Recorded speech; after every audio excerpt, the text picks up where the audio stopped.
الشيطان الرجيم بسم الله الرحمن الرحيم ومن أظلم ممن افترى على الله كذبا أو كذب بآياته إنه لا يفلح الظالمون صدق الله العظيم. رسول برکت کے لیے درود شریف پڑھ لیجیے. اللهم صل وسلم وبارك على سيدنا وشفيعنا وحبيبنا ومولانا محمد معدن الجود والكرم وآله الكرام وبه الكريم وآله وأصحابه وبارك وسلم صلى الله تعالى عليه وسلم. سورہ انعام سورہ نمبر 6 کی آیت نمبر 21 کا ترجمہ ہے. اس آیت کریمہ میں منکرین توحید و رسالت اور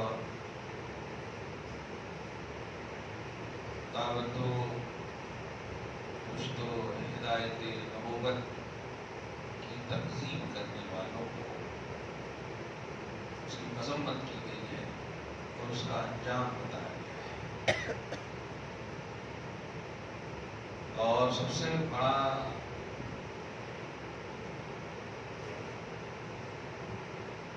ظلم کرنے والا بتایا گیا ہے جو اللہ پر جھوٹ باندھتے ہیں.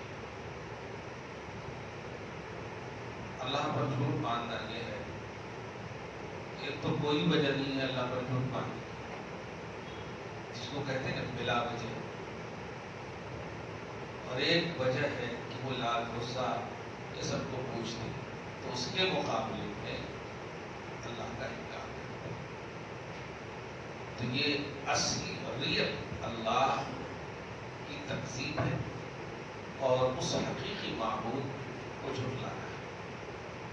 دو پہلو ہیں جھوٹ کے. رب فرماتا ہے وَمَنْ أَظْلَمُ مِمَّنِ افْتَرَىٰ عَلَى اللَّهِ كَذِبًا. اس سے بڑھ کر ظالم کون جو اللہ پر جھوٹ باندھے اور کذب بآیاتہ یا ڈائریکٹلی اللہ کی آیت کی تکذیب کرتے. نہیں، یہ اللہ کی آسمانی آیت نہیں ہو سکتی، جھٹلا. پریکٹیکلی طور پر آپ نے آیات طیبہ رسول آخر الزمان صلی اللہ علیہ وآلہ وسلم کے حوالے سے کئی موقعوں سے سنا ہو کہ تم جو کہہ رہے ہو یہ جادو ہے، یہ کہانت ہے، یہ شاعرانہ گفتگو ہے. اس طرح کی باتیں کر کے گویا اللہ پاک پر جھوٹ باندھا اور اللہ کی آیت کی تکذیب کی. نبی جو ہوتا ہے وہ نمائندہ ہوتا ہے اللہ کی جانب سے. جو بھی نبی ہوتا ہے وہ نمائندہ ہوتا ہے، ترجمان ہوتا ہے. دیگر تمام انبیاء کرام کی شان اور وصف ہے کہ وہ خاص قوم اور طبقے کے لیے نمائندہ، لیکن آپ کے اور ہمارے نبی محمد الرسول اللہ صلی اللہ علیہ وآلہ وسلم سارے جہان کے رسول ہیں. اس لیے اللہ کی نمائندگی آفاقی ہے. آپ کی اللہ کی جانب سے جو نمائندگی کا شرف آپ کو عطا ہوا ہے وہ ہے آفاقی، یعنی سارے جہان، ساری کائنات کے آپ رسول ہیں. اور جو کچھ بھی وہ کہتا ہے، کیا کرتا ہے، وہ سب تحت منشأ الہی ہوتا ہے، اللہ پاک کی منشا کے تحت ہوتا ہے. اپنی خواہش سے وہ کچھ نہیں. سورہ نجم کی مشہور آیت نمبر 3 پڑھتے ہیں آپ. ما ينطق عن الهوى ان هو الا وحی یوحی. یہ نبی اپنی خواہش سے بات نہیں کرتا، جو بھی کرتا ہے وحی الہی ہوا کرتی ہے. اللہ پاک وحی جو فرماتا ہے. تو نبی کو جھٹلانا، نبی کی تکذیب بھی خدا پر ظلم اور افتراء ہے. اور وہ سب سے بڑا ظالم ہے. جو حقیقت یہی ہے کہ جب اللہ پاک خلق کے سامنے ڈائریکٹلی وہ اپنی مشیت میں رکھا ہے کہ انٹروڈکشن نہ کرائے، بلکہ اپنے نمائندوں کے ذریعے سے، مثلا نبیوں کے ذریعے سے، رسولوں کے ذریعے سے کرائے. اس کا مطلب یہ ہوا کہ اس عظیم الشان منصب پر فائز نبی اور رسول کی نبوت و رسالت کو، بات کو، دعوت کو نہ ماننا در حقیقت خدا پر اعتراض ہے. یہی مفہوم ہے یہاں. اس سے بڑھ کر ظالم قوم جس نے اللہ پر جھوٹ مارا. عرب میں شرک، بت پرستیاں، یہ تو ہو ہی رہا تھا، ساری چیزیں ہو رہی تھی حضور کے آنے سے پہلے بھی. جب حضرت عیسیٰ علیہ السلام اٹھائے گئے تو کوئی نبی تو ظاہری طور پر نہیں تھا، کوئی نہیں. 600 برس کا کم و بیش عرصہ گزر گیا تھا. کیا کر رہے تھے لوگ؟ کچھ موحدین ہوں، یقیناً ہوں گے، اسی لیے قیامت نہیں آئی. لیکن مشرکین تو تھے نا. اللہ سبحانہ ان مشرکین اور ان مکذبین کے حوالے سے نہیں فرمایا تم ظالم، کیونکہ اللہ کا قانون ہے. اور توحید کا جو قانون ہے، اس قانون میں سب سے اہم قانون یہ ہے کہ میری معرفت اور پہچان میں اپنے نبیوں اور رسولوں کے ذریعے سے کراؤں گا، اور جو لوگ رسول کو مانیں گے در حقیقت وہ مجھے مانیں گے. ورنہ خود کا انٹروڈکشن کرانا مقصود ہوتا تو عیسیٰ علیہ السلام کو اٹھا لیتا. 650 برس تک کیوں چھوڑ دیا امت کو، مخلوق کو ایسے چھوڑ دیا. اب اس کو ایک نقطے سے سمجھیے. حضرت موسیٰ علیہ السلام کو نبوت سے سرفرازی کا ایک عنوان آپ پڑھے ہوں گے. آگ کے پاس جاتے ہیں حضرت موسیٰ، دوسری روایت میں درخت کے پاس جاتے ہیں، اور وہیں پر سے آواز آتی ہے، موسیٰ میں نے تجھے اپنا رسول بنا لیا ہے، میں سارے جہان کا رب بول رہا ہوں. انی اللہ رب العالمین. سورہ طٰہٰ میں آپ دیکھیں ابتدائی آیتوں ہی میں آپ کو نظر آئے کہ انہوں نے اپنے اہل و عیال سے کہا، چل رہے تھے کہ انی آنست نارا لعلی آتیکم منہا بقبس وأجد علی النار ہدی. سنو، پانی وغیرہ کی ضرورت ہوتی ہے راہوں میں، مجھے لگ رہا ہے کہ وہاں پہ پانی ہے. جیسے گئے وہ آگ کے پاس گئے تھے، آواز آئی کہ میں رب ہوں تمہارا، میں نے تجھے اپنی رسالت کے لیے چن لیا. تو منشأ الہی کو آپ سمجھیں. اللہ پاک چاہتا تو موسیٰ علیہ السلام کو جس طرح نبوت عطا کیا عام جگہوں پہ، بعد میں وہ خاص جگہ بن گئی. اب ہم وہ گمان میں بھی نہیں لا سکتے کہ آگ سے آواز آئے گی میں رب ہوں، درخت کے پاس سے آواز آئے گی رب ہوں، گمان میں بھی نہیں لا سکتے. طور کا ایک عنوان ہے، طور پہ جاتے تھے. لیکن نبوت کا عنوان دیکھیں گے، سرفرازی رسالت کا عنوان دیکھیں گے تو اس طرح کی بات ملے گی. تو اللہ پاک آپ کو اور ہم کو بھی چاہتا تو آواز دے دیتا. دل پر حکومت سب سے زیادہ بلکہ مکمل کنٹرول رکھنے والا اللہ ہی تو ہے. اسی لیے تو اس کی شان ہے مصرف القلوب. مصرف القلوب کا مفہوم یہی ہوتا ہے دلوں کو پھیرنے والا. یصرفها حیث یشاء، وہ پھیرتا رہتا ہے جیسا وہ چاہتا ہے. تو دلوں کا جو کنٹرول ہے وہ اللہ کے پاس ہے. اللہ پاک نے کیوں نہیں آپ کو قرآن دے دیا، اپنا کلام دے دیا، کانسٹیٹیوشن دے دیا، سلیبس دے دیا، کیسے جینا ہے کیا ہے دے دیا، ڈائریکٹ دے دینا تھا اے بندے لے نہیں. اللہ پاک کی مشیت یہ ہے، اس توحید کا ایک قانون ہے. میری پہچان میرے نبیوں کے ذریعے سے ہوگی، رسولوں کے ذریعے سے.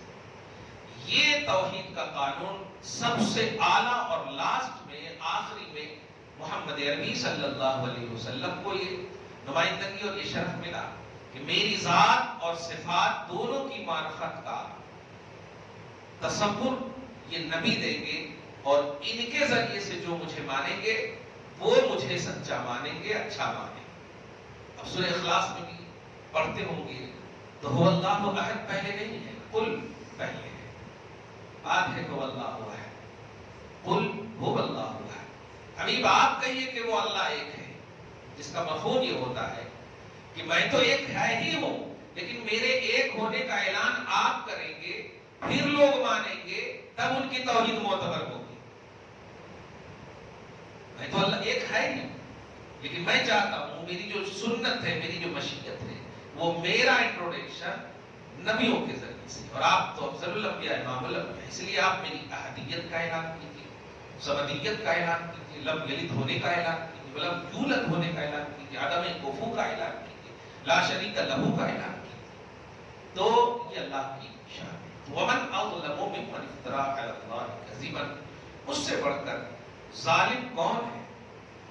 میں نے اتنی تفصیل کرنے کی اصل وجہ یہ ہے کہ قرآن میں ایک آیت ہے ان الشرک لظلم عظیم، بے شک شرک بہت بڑا ظلم ہے۔ مطلب شرک کرنے والا بہت بڑا ظالم ہے، یہ تو مفہوم ہوا نا۔ شرک جب ظلم ہے تو مشرک بہت بڑا ظالم ہوا۔ شرک ظلم عظیم ہے تو مشرک ظالم عظیم ہوا۔ ظالم عظیم ہوا مشرک، بہت بڑا ظالم ہوا۔ لیکن یاد رکھیے گا، شرک اللہ کی بارگاہ میں ظلم عظیم ضرور ہے، لیکن توحید کی معرفت دینے کے بعد وہ ظلم عظیم ہے۔ یوں ہی آپ کو کسی نے توحید کا درس نہ دیا ہو اور وہ پیدا ہو گئے ہیں خاندانی اعتبار سے بت پرستی کر رہے ہیں، ظلم عظیم وہ والا ظلم عظیم نہیں۔ نبی ہو، دھیان دیجیے، انہوں نے توحید بتایا ہو، پھر آپ نے نہیں مانا خدا کو، تو یہ شرک عظیم ہے اور ظلم عظیم ہے۔ یہ اتمام حجت جس کو بولتے ہیں، اللہ پاک کی یہ سنت ہے۔ ورنہ آپ بتائیے کہ ایک وہ شخص ہے جو اللہ کو برا بھلا کہتا ہے، انڈیا میں تو آپ اچھے سے سمجھ رہے ہوں گے باتوں کو، کہ کچھ ایسے بھی ہندو ہیں، کچھ ایسے بھی غیر مسلم ہیں جو آپ کے گھر میں کام کرتے ہیں، آپ کے یہاں لینا دینا ہے، کھانا پینا ہے، صحیح ہے کہ نہیں؟ کچھ ایسے ہیں، وہ بھی بہت بڑا ظالم ہے۔ قرآن تو کہہ رہا ہے مشرک ہے تو بہت بڑا ہونا چاہیے۔ نہیں، ایسا نہیں۔ وہ جو اللہ کی توحید کو جانتے ہیں پھر نہیں مانتے ہیں، وہ مشرک عظیم ہے، وہ ظالم عظیم ہے۔ اور جو خالی پیدا ہو گئے ہیں اس کو آپ سیمپل مشرک کہے گا، سیمپل شرک کرنے والا کہے گا۔ سمجھ رہے ہیں؟ یہ ہے اصل کانسیپٹ۔ اسی لیے نبی کے آنے سے پہلے جتنے مشرک تھے وہ شرک عظیم کی منزل پر فائز نہیں تھے۔ جملہ غور کر، شرک عظیم نہیں تھا۔ نبی تشریف لائے، نبی نے بتایا کہ ایک اللہ کو مانو، پھر لوگوں نے نہیں مانا، تو اللہ پاک نے آیت کریمہ نازل فرمایا یہ بہت بڑا ظالم ہے۔ انسان تو پہلے بھی تھا، کر رہا تھا، لیکن اب ظلم عظیم اس لیے ہو گیا کہ اب سب سے بڑے نبی کے ذریعے سے میں نے اپنی معرفت کرانی چاہیے، اب نہیں مانا۔ پہلے صرف مشرک تھا، عظیم نبی کے انکار نے مشرک عظیم کر دیا۔ اسی لیے صحابہ کرام کو امت میں سب سے افضل کہا، وہاں بھی عظمت کا عنوان ہے۔ کیوں؟ اس لیے کہ نبی کے بعد نبی نے جو بتایا، توحید کا کانسیپٹ دیا، ان لوگوں نے مانا تو وہ مومن عظیم ہو گئے، اور جن لوگوں نے نہیں مانا وہ مشرک عظیم ہو گئے۔ کیا بات ہے صحابہ کرام کے حوالے سے۔ اسی لیے اب دیکھیے کتنی اچھی حدیث پاک کا ابھی بولتے بولتے سنا کہ سارے صحابہ عادل ہیں۔ حدیث پڑھے نہیں؟ صحابہ تو کلہم عدول، سارے صحابہ عادل ہیں، ان میں سے جس کی بھی اتباع کرو گے ہدایت پر رہو گے، جس کی بھی اتباع کرو گے ہدایت پر رہو گے۔ حدیث پڑھے نہیں؟ صحابہ تو کلہم عدول، سب عدل کرنے والے، انصاف کرنے والے، سب انصاف کی منزل پر فائز ہیں۔ آپ ذرا غور کیجیے، سارے صحابہ عادل ہیں۔ کیوں عادل ہیں؟ اس لیے کہ عدل جو ہے یہ ظلم اور انصاف کا ضد ہے۔ عدل جو ہے اس کی اپوزٹ جو ہے، اس کی ضد جو ہے ظلم ہے۔ صحیح ہے؟ کسی پر آپ انصاف کر رہے ہیں تو عدل ہے، اور انصاف نہیں کر رہے تو ظلم ہے۔ صحیح ہے؟ اب غور کیجیے، مشرک ظالم عظیم ہے، شرک ظلم عظیم ہے۔ ان کے مقابلے میں دیکھیں آپ، صحابہ کرام ماننے والے ہیں تو نبی نے سب کو عادل کہہ دیا۔ اس سے بھی سمجھ میں آیا کہ جس نے نبی کے کہے سے توحید کو نہیں مانی وہ ظالم ہے، اور جس نے نبی کے کہے سے توحید مانی وہ عادل ہے۔ عادل ہے، سمجھ رہے گا؟ ظالم اور عادل کا فرق سمجھے آپ؟ قرآن کی یہ توضیح ہو رہی۔ اس سے بڑا ظالم کون؟ جو حبیب کے کہنے کے بعد خدا کو نہ مانے، وہ سب سے بڑا ظالم ہے۔ اسی لیے امت میں سب سے افضل قوم صحابہ، سب سے افضل، اولئک افضل هذه الامہ، اس امت میں فضیلت ترین شخصیت ہے کون ہے؟ صحابہ کرام ہے۔ اس کی وجہ اس عظیم کے ضد میں عدل عظیم کی منزل پر یہ فائز ہے، اس لیے انہیں یہ مرتبہ ملا، ورنہ کلمہ تو آپ کا بھی وہی ہے جو ان کا کلمہ ہے۔ وَمَنْ أَظْلَمُ مِمَّنِ افْتَرَىٰ عَلَى اللَّهِ كَذِبًا، ان سے بڑھ کر ظالم کون جو اللہ پر جھوٹ مانے، اور کذب بآیاتہ، یا اللہ کی آیتوں کو جھٹلائے، انہ لا یفلح الظالمون، ایسے ظالم فلاح نہیں پا سکتے۔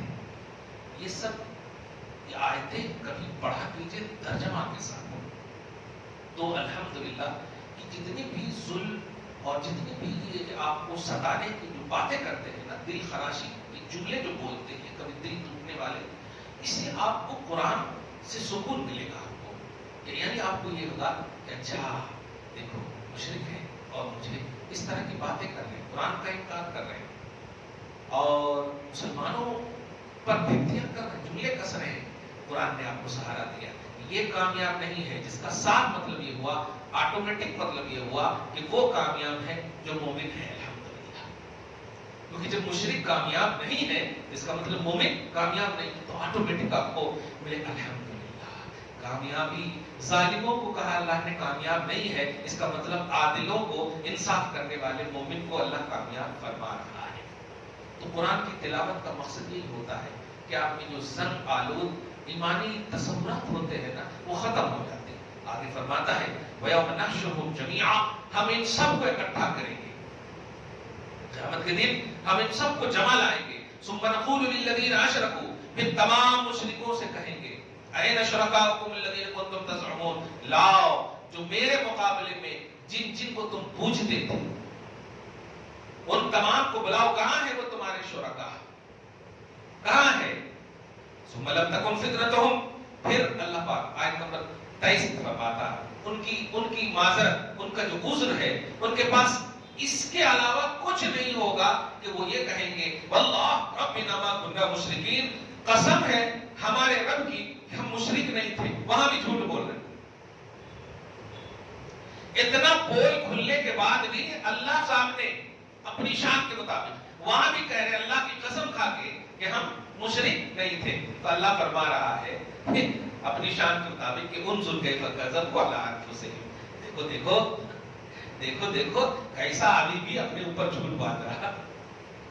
پھر میں چاہوں، اور ظاہر ہے چاہے گا ہی، جسم کا ایک ایک حصہ پرزے پارٹس آف باڈی ایک ایک جواب دے گا اللہ کی بارگاہ۔ آپ سورہ یاسین میں پڑھیں نا، الیوم نختم علی افواہہم وتکلمنا ایدیہم وتشہد ارجلہم بما کانوا یکسبون، کہ ہم آج تمہارے منہ پر منہ لگا دیں گے، مہر لگا دیں گے، زنجیریں مار دیں گے، تالے لگا دیں گے، اور تمہارے ہاتھ جواب دیں گے، تمہارے پاؤں جواب دیں گے۔ آپ جس طرح سے بت پرستی کیے ہوگے تو اسی شکل میں آ کر اے اللہ اس ہاتھ کو تو نے کان کی لو تک اٹھا کر کے باندھنے کے لیے کہا تھا، لیکن یہ تو تیرے دشمن، تیرے عدو، تیرے اپوزٹ میں مشرک اور دشمن کیوں کہیں گے؟ لات و عزا نے تو نہیں کہا تھا کہ مجھے پوجو، مورتی تو نہیں کہتی ہے نا کہ مجھے پوجو، اس لیے انہیں دشمن نہ کہیں، بلکہ دشمن یہ ہے جو پوجاری ہے۔ اب اس کی وجہ سے وہ کہیں گے اے اللہ میں نے ان کو نہیں کہا ہے، میں نے ان کو نہیں کہا، یکفرون بشرککم، ان کے شرک کا وہ خود انکار کریں گے، میں نے نہیں کہا تھا کہ مجھے پوجو۔ تیرے عبادت کے لیے تو 1 لاکھ 2 لاکھ جب 24,000 کم و بیش انبیاء کرام آ کر بولے سب کو عبادت کرو ایک اللہ کی، عبادت کرو ایک اللہ کی، لیکن لات کی عبادت کرنے کس نے کہا، عزا کی عبادت کرنے کس نے کہا؟ ایک بھی ایسا کوئی بتا دے، کسی نے نہیں کہا۔ یہ تو اپنے نفس کی بنیاد پر معبود مان لیے، بچڑے کو معبود مان لیے، گائے کو معبود مان لیے، تو یہ اپنے نفس کوئی بیس نہیں ہے اس کا، جیسے کہ ایک اللہ کے معبود ہونے کا بیس انبیاء کرام ہے، خصوصاً امام الانبیاء نے یہی تو کہا کہ میں کہہ رہا ہوں عبادت کرو، لیکن اس کی کرو جس نے اس کو بھی پیدا کیا ہے جس کی تم عبادت کر رہے ہیں۔ وہ لات کو بھی پیدا کیا، عزا کو بھی پیدا کیا، تمام بت کا خالق اور مالک اس کو، اس کی عبادت کرو۔ تو اللہ فرماتا کہ ان کے پاس کوئی عذر نہیں رہے، جب وہ کہیں گے تو کہیں گے ہم مشرک نہیں تھے، تو اللہ فرماتا دیکھو دیکھو کذبوا علی انفسہم، ابھی بھی جھوٹ بول رہا ہے، وضل عنہم ما کانوا یفترون، اور ان سے وہ تمام باتیں گم ہو جائیں گی جو وہ مانتے تھے۔ یعنی جو کچھ بھی یہاں وہ کہتے تھے کہ اللہ ہے ہی نہیں، رسول ایسے ہیں، جس طرح سے بھی جھٹلانے کے معاملات ہیں، وہ ساری جھٹلاہٹ اپنی تھنکنگ میں کامیابی کا ذریعہ سمجھتے تھے، تو اب وہ کامیابی ختم ہو جائے گی، آئے گی بھی نہیں۔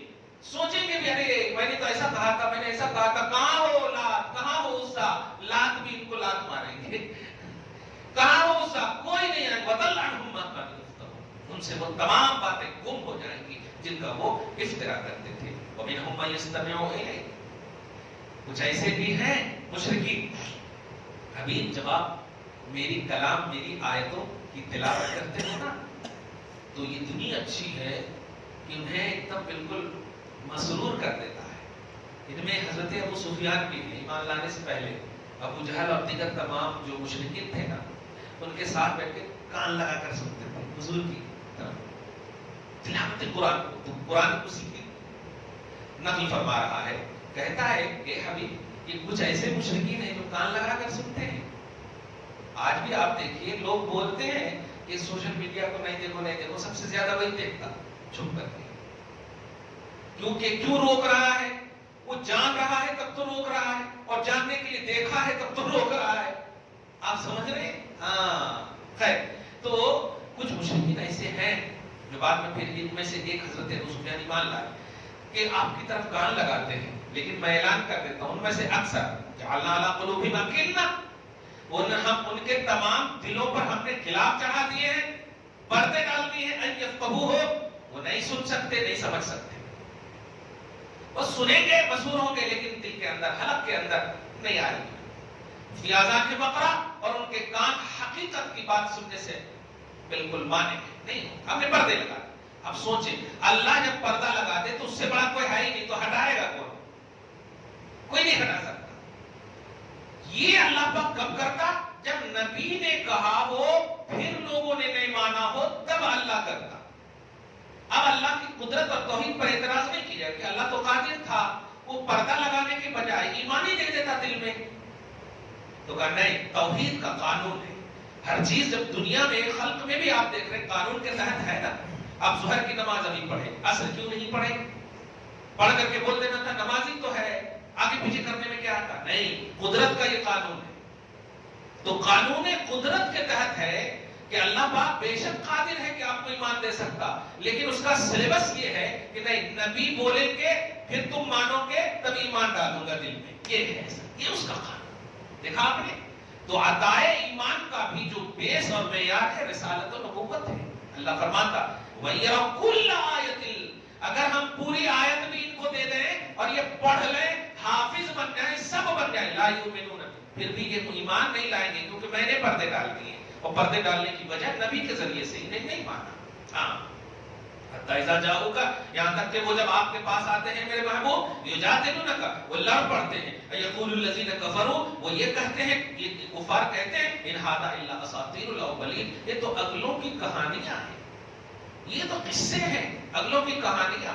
اس کا مطلب یہ ہوا کہ اگلے کی کہانیاں ان کو معلوم ہے، تب تو کہہ رہے ہیں نا اگلوں کی کہانیاں ہیں، یعنی ہر لفظ میں یہ لوگ پھنستے تھے۔ وَهُمْ يَنْهَوْنَ عَنْهُ، حبیب یہ اپنی عادت بنا لیے ہیں کہ یہ خود بھی آپ کی بارگاہ میں قرآن یا ایمان کے لیے آنے سے باز رہتے ہیں، اور دوسروں کو بھی باز رکھتے ہیں۔ دوسروں کو بھی باز نہیں جانا، ارے وہاں جادو ہو جائے گا، نہیں جانا، وہاں گئے تو یہ ہو جاتا، اسی کے ہو جاتے وغیرہ، تو خود بھی باز رہتے، دوسروں کو بھی باز رکھتے ہیں۔ وَيُهْلِكُونَ إِلَّا أَنفُسَهُمْ وَمَا يَشْعُرُونَ، لیکن ان کو شعور نہیں ہے کہ یہ خود کو ہلاکت میں ڈال رہے ہیں، اور جن کو یہ نبی کی بارگاہ میں آنے سے روک رہے ہیں وہ سب ہلاک ہوں گے، اور ان کی ہلاکت کا ڈبل عذاب ان کو ہوگا جن کو ان لوگوں نے روکا ہے۔ خلاصہ آیت یہ ہے، خلاصہ درس یہ ہے کہ توحید وہی معتبر ہے جب نبی، جس نبی کے تحت آپ زندگی کاٹ رہے ہیں، اس نبی کے واسطے سے آپ نے خدا کو مانا ہو، وہ توحید معتبر ہے۔ انڈائریکٹلی جس کو آپ کہیں، ڈائریکٹلی توحید ماننے والے اس وقت ہو سکتے ہیں جب نبی نہ آیا ہو آپ کے پاس، اور نبی چونکہ ہمارا سلیکٹڈ نہیں، اللہ کا سلیکٹڈ ہوتا، اور توحید ہی کے لیے وہ پیغام پر ہوتا ہے۔ خاص طور سے توحید کا سب سے ایک اللہ کی معرفت اور پہچان دینے کا وہ پیغام پر ہوتا ہے سب سے بڑا۔ تو اب جب اللہ کا یہ قانون ہے تو اس قانون کے تحت چلیں گے تب آپ کی توحید معتبر ہوگی۔ دعا ہے اللہ تعالیٰ آپ کو، ہم سب کو شاد رکھے، آج اس خصوصی درس کو قبول فرمائے۔